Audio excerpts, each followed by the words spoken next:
Kadir abi geliyorsa. Aynen.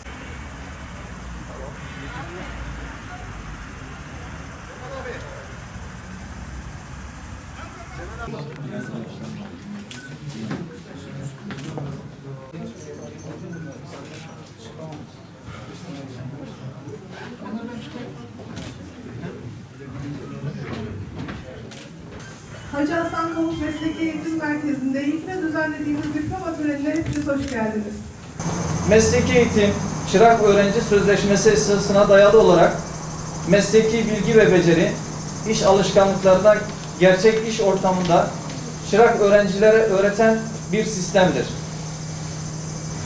10.07.2001 tarih ve 4207 sayılı kanun ile maddeleri değiştirilerek günümüze uygun hale getirilmiş ve yeni haklara kavuşmuştur.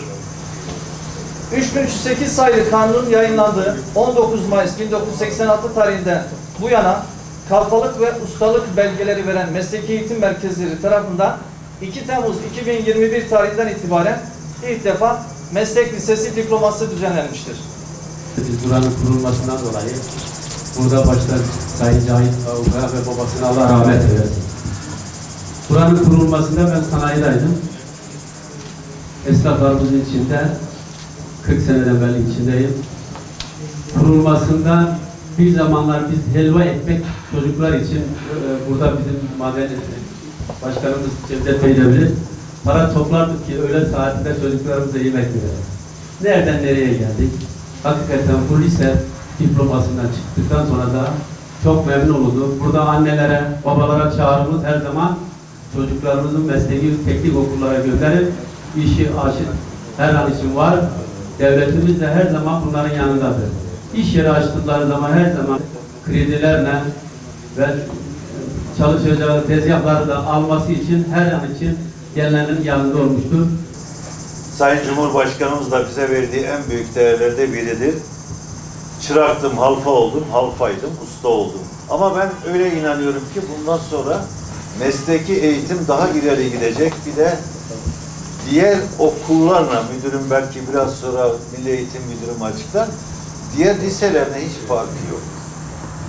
Onun için bir zaman böyle insanların öfteyle, kıfteyle baktığı bir dönemde ama bundan sonra yine diğer okullar gibi bu okulumuzun da geleceğe insanları hazırlamak için büyük bir çaba harcadığını ben yürekli inanıyorum. Bütün çalışanlara, bütün arkadaşlarımıza, hocalarımıza inanıyorum. Ben Milli Eğitim Müdürüm'de yeni yapılacak sanayi sitesinin içerisinde bir mesleği eğitim merkezini en azından bir asırlık götürecek, sosyal yapıda, sosyal faaliyet içerisinde yapılacak. Yani bunun içerisinde bütün aktivitelerin olacağı, gençlerin artık sokakta değil de biz okulun bahçesine gidip futbol oynayacağız, voleybol oynayacağız, basketbol oynayacağız, tenis oynayacağız diye. Benim tek arzuladığım Malatya'nın geleceği, Malatya'nın insanını kurtaracağı ve gençlerimizi kurtaracağı güzel bir mesleği eğitim okulu yaptırıp ve en azından yarım asırlık götürmek, en azından bir asırlık götürmek. Çünkü sanayi öyle bir proje çizeceğiz ki bir asır götürsün. Malatya sanayisi büyüyen, gelişmekte olan ve hızla da yatırımlara ihtiyaç duyulan bir şehre dönüştü. Bu nedenle de bizim insan kaynaklarını iyi organize etmemiz gerekiyor. Bunları iyi eğitmemiz gerekiyor. Mesleki eğitim merkezimiz bu yüzden Malatya'mız için çok kıymetli. Kıymetli Hacı Hasan Kavuk Beyefendi burada rahmetle yad ediyorum. Allah hayrını kabul etsin diyelim. Bu nedenle de biz önemli bir gün için bir aradayız. Sizler böyle bir noktaya geldiniz, çeşitli eğitimler aldınız ve bugün diploma almayı hak kazandınız. Ben bir başlangıç olarak kabul ediyorum bunu. Daha iyi yerlere gelebileceğinizi ümit ediyorum. Sanayi bölgesi için şu anda 1. OSP'de TOP tarafından bir meslek lisesi yapılacak. Birkaç aya inşaatı başlayacak. Bunun müjdesini vereyim. Burada pansiyonumuz, tenis kortu, halı saha, kapalı spor salonu ve 24 destekli bir lisemiz yapılacak. Malatya'da Türkiye Ticaret Odası Odalar Birliği tarafından şehrimize 80 ilde yapılacak, Malatya'mıza da yapılacak. Üniversitesi çözülecek. Şu anda biz de bekliyoruz başkanım.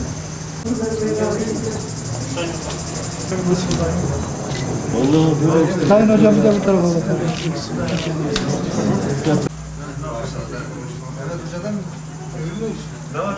Eşim kanser hastası, kayınvalidem yaşlı ve hasta. İşe gidemediğim için evde ne yapabilirim diye düşündüm.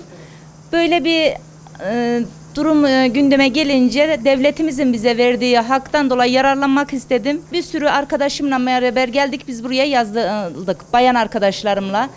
Biz bu lise diplomasına yazıldığımızda çok büyük bir heyecan yaşadık. Acaba yapabilir miyiz? Başarılı olabilir miyiz? Çünkü bizler ilkokulu bitiren, ortaokul bitiren ev hanımlarıyız. Elimizden geldiği kadar başarılı olduk. Çok şükür, binlerce kere şükürler olsun. Öğretmenlerimizin, müdürümüzün destekleriyle bunu da başardık. Allah buradaki milli eğitimimizde çalışan bütün öğretmenlerimizden razı olsun. Bize verdikleri yardımlardan dolayı da hepsine teşekkür ediyorum.